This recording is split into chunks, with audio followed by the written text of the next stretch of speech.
And next one is, so with that under static electrical behavior, so logic levels and noise margin. So that one is over, and next we are supposed to look at the circuit behavior with resistive loads.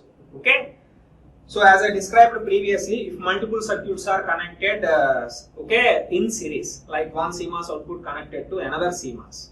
So in CMOS case, CMOS output connected to another CMOS means because of CMOS circuits having high input impedance, so there is no much leakage current is going to present in that. So because of that, on the first circuit there is no that much burden, because where in fan out it consists of CMOS circuit, they consist of the high input impedance, because of that leakage current is less for them. But in some cases there is a situation arises that we are supposed to connect CMOS circuit output as input for the TTL circuits or some other non-CMOS circuits where they can able to consume so much more current. Okay, so they are going to consume much more current. If that is the case, then how that particular circuit behavior seems to be. So that's what we are going to study under this particular circuit behavior with resistive loads. Okay, so here we are going to apply some of the resistive loads where they can able to consume more power. Okay, by means of drawing more current from the first circuit. First circuit here we assumed it as a CMOS circuit. Okay, then at that time, what is the behavior of that particular circuit? So now we will look at an example to verify the circuit behavior with resistive load. So here we considered a CMOS inverter first of all. Okay, CMOS inverter, in pull up it consists of PMOS, in pull down it consists of NMOS. So that PMOS internal on resistance itself we represented with RP, and NMOS on resistance itself we represented with RM. Okay, so this is the CMOS inverter circuit that we considered. So now it was driving a load, okay, resistive load, where in that particular resistive load I assumed so these two are connected such as like this. Okay, so this whole one we can able to consider it as a resistive load, and that must be connected as so output for this particular CMOS inverter. Okay, so if such type of resistive loads are applied to this particular circuit, CMOS circuits, so then what about this particular Vout? Okay, by means of applying such type of resistive loads, output values you can able to get degraded values. Okay, so that's what we are going to verify by means of considering this particular circuit. So here I mentioned so 1 kilo ohm and 2 kilo ohm, and these two are connected such as like that. And coming to here, so first what we are supposed to do is, in this particular case I consider these two, but in general that resistive load circuit may consist of multiple number of resistors as well as voltage sources. So whatever the circuit we applied as resistive load, we can able to convert them into equivalent Thevenin's equivalent circuit. Okay, so that is the first step you are supposed to do. So and finally we need to find out the Vout value over here. By means of that we came to know that applying such type of resistive loads, is there any degradation at the output voltages or not? That we are supposed to find out. Okay, obviously there must be a degradation that we have to finalize. So because of that, the first step what we are supposed to do is, so whatever circuit we gave it as a resistive load, for that Thevenin's equivalent circuit we need to realize. You already know how to realize a Thevenin's equivalent circuit.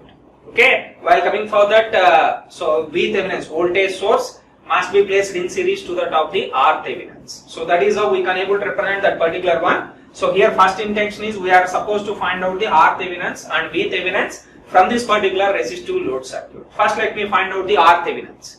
So because of these two are connected in parallel, okay, division will be there. In that regard we can able to say 1 kilo ohm and 2 kilo ohm, these two are connected in parallel, and these two resistance only it consists of resistive load. So because of that, from that R Thevenin's, that is nothing but 2 into 1 because of parallel combination, 2 into 1 by 3. Okay, that value itself is going to give the R Thevenin's, which is 667 ohms. And after that we need to find out the V Thevenin's. So that is, so always voltage we are going to find with respect to ground. So in that regard, so voltage across this particular resistance we are supposed to find out. Okay, that's what VThevenin we can able to consider it as. Voltage across this particular 2 kilo ohm. How you can able to get, simply neglecting this particular circuit. Only now we are bothering about this particular circuit itself. Okay. So if you look at this particular one, so how it seems to be a 5 volts was connected through this particular, so 1 kilo ohm and 2 kilo ohm, and that particular output is connected to ground terminal. So from this particular one, now I would like to find out voltage across this particular 2 kilo ohm. So the formula, voltage division formula is, so total voltage 5 into corresponding resistance 2 kilo ohm by total resistance. So 5 into 2, 10 by 2 plus 1, 2 plus 1, 3. So it becomes 3.33. So in that regard, you can able to find out the VThevenin's value and RThevenin's value. So by means of that, this whole resistive load I can able to represent with the equivalent Thevenin equivalent circuit, such as like this. So this is the first step you are supposed to realize. So then, once if you find out that particular Thevenin's equivalent circuit, next we need to find out the output values. Okay. Anyway, as we all know that, so by means of applying the input voltage, that output is going to vary, because whenever we apply Vin equals to 0, PMOS is on. That means this resistance on resistance value is low. And whenever we applied logic 1, that is 5 volts, so at that point, so NMOS transistor is on and that on resistance is low. On the other side, if I applied 0, so this one is in off state NMOS. So because of that, it consists of very high resistance. In the same way, if I apply logic 1, then PMOS transistor is in off state, because of that its on resistance is very high.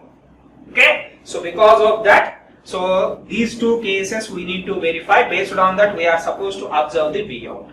In general, if you consider only CMOS inverter, whenever we applied 0, output you can able to get a value of 5 volts. And whenever we apply logic 1, that is 5 volts means output you are supposed to get a value of 0 volts. Those are all the exact values, so we are supposed to get. But here, in addition to this particular circuit is going to drive the resistive loads. By means of that, we are supposed to verify whether there is any degradation of this particular Vout values or not. For that, the first thing is, whatever the resistive load, that circuit we have to convert them into Thevenin's equivalent circuit. For this particular 1 kilo ohm and 2 kilo ohm, we got VThevenin's as 3.33 and RThevenin's as 667. Okay. Then, so next we need to apply those inputs. Okay. So those inputs we are supposed to apply. So here I consider the first case. So previous circuit as it is I considered. So here, so I considered Vin as plus 5 volts. Okay, logic high that I applied as input for this. So at this particular point, what happens? So because of logic, okay, 5 volts that we apply logic 1, NMOS transistor is in on state.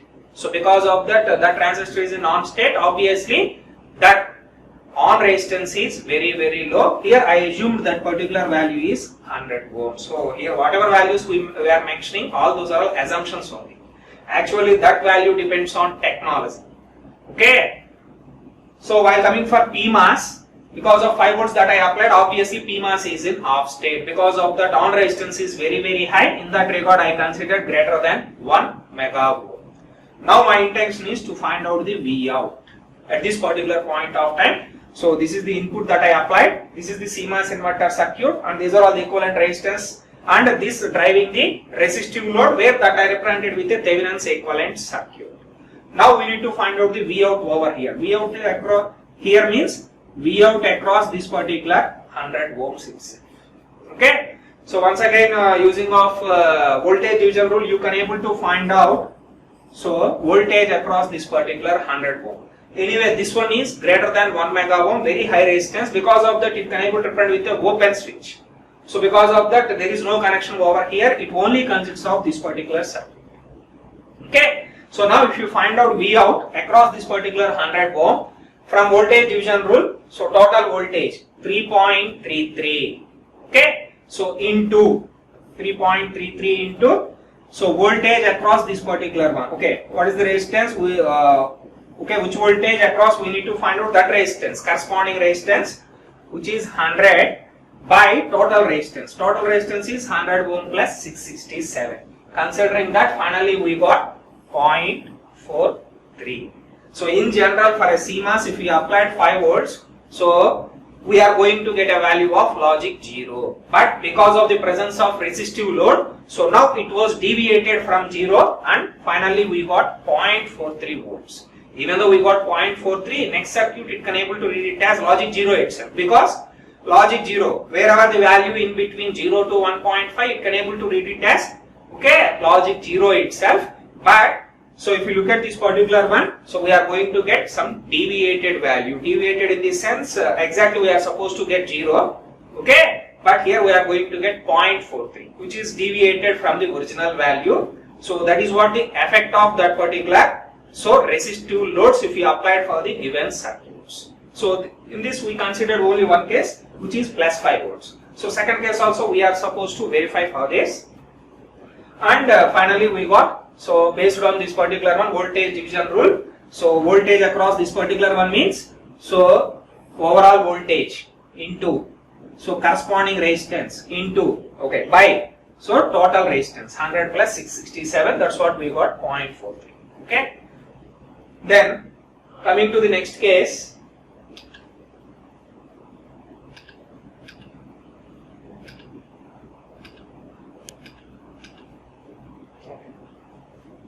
so coming to this, now we applied input as 0 volts. So as input for this. So now what happens while coming for the CMOS inverter? By means of applying 0 volts, PMOS is in on state and NMOS is in off state. So because of that, this is having very high on resistance, which we indicated with greater than 1 megaohm. And while coming for this, so which consists of the transistor is in on state, so because of that it consists of less resistance. On that too, why I mentioned 200 ohm over there? Because in the previous case, whenever NMOS transistor is in on state, so there I assumed 100 ohm for that.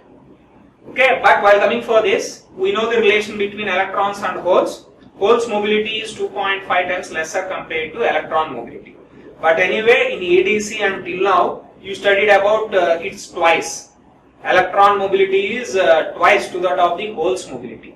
Anyway, from next VLSI onwards, you are going to study 2.5. Actually, that is the exact value. To take it as a round off value, so throughout this particular takeoff, we can able to consider it as 2 times greater, twice it. Mobility of electrons is compared to holes. In that regard, previous case we considered 100 ohms for that NMOS. So here PMOS, current is going to flow by means of holes, where 2 times greater resistance it consists of. That means 2 times less mobility compared to electrons. Because of that, resistance also gets doubled. So because of that, there we consider 100. Here we are supposed to be considered as 200 ohms. That is the reason why we consider 200 ohms. Because in that we assumed 100 ohms. Mobility is half to that, because of that resistance getting doubled. So for that reason 200 ohms. So considering the same, now if you want to find out the Vout value, so this is the criteria. And while coming for this, because of very high value, this one seems to be like a open switch. Then, so this is the circuit will remains. So like this. Because with this high resistance value, it seems to be like a open switch. So because of that, this is the path is going to exist. Now what we need to find out? Vout. Vout nothing but across this particular one. Across this particular one means voltage across this one plus voltage of that particular voltage source. By means of adding those two voltages, we can able to get the resultant voltage. So for that, the first thing is, so consider over here, so Vout across this particular one we need to find out. For that, so first, so the voltage 3.33, this one plus voltage across R Thevenins, we need to add those two. Because of that, first I considered 3.33, which is this particular one, plus voltage across this particular R Thevenins. How you can able to get voltage across R Thevenins? So anyway, this particular side it is 5 volts, on this particular side it is 3.33. Then resultant voltage it becomes 5 volts minus 3.33 into that corresponding resistance by total resistance. So while coming for that, 5 volts minus 3.33, 667 by this 200 plus 667. Okay, this already you studied in your network subject. So same concept that I applied over here. So by means of finding this, finally you are going to get 4.61. So that's what you got. But actually while you are applying 0, if you use CMOS inverter, 5 volts we are supposed to get, but because of it driving the resistive loads, output value is degraded to 4.61. Even though if you got 4.61, it lies in between 3.5 to 5. Because of that, next circuit can able to read it as logic high voltage. But the drawback is deviated outputs you are going to get at the output side. Okay, so remember this particular one. Anyway, you know how to realize it. So this is the path is going to exist. So we need to find out the V out across this particular one. V out across this particular one means these two are in series. Because of that, voltage across is 67 plus this Thevenin's voltage. So in that regard, first Thevenin's voltage I considered. Voltage across are Thevenin's. That is nothing but two sources are connected. One side 5 volts, another side 3.33. Resultant is 5 volts minus 3.3 volts into 667, corresponding resistance by total resistance 200 plus 667, resultant itself 4.61 you are going to get. Okay. So by means of these two examples, so we can able to say that, so if the CMOS circuits are at the output side, they connected to resistive load, so we may get at the output side as degraded outputs. That means deviated values from the original values. If you want to get 0 means we are going to get 0.4, and if you want to get 5 volts means we are going to get the 4.61. But even though, so we consider logic levels, so in that regard, even though we got 4.61 and 0.4, so for both cases, next circuit can able to read it as proper high and proper low values itself. Okay.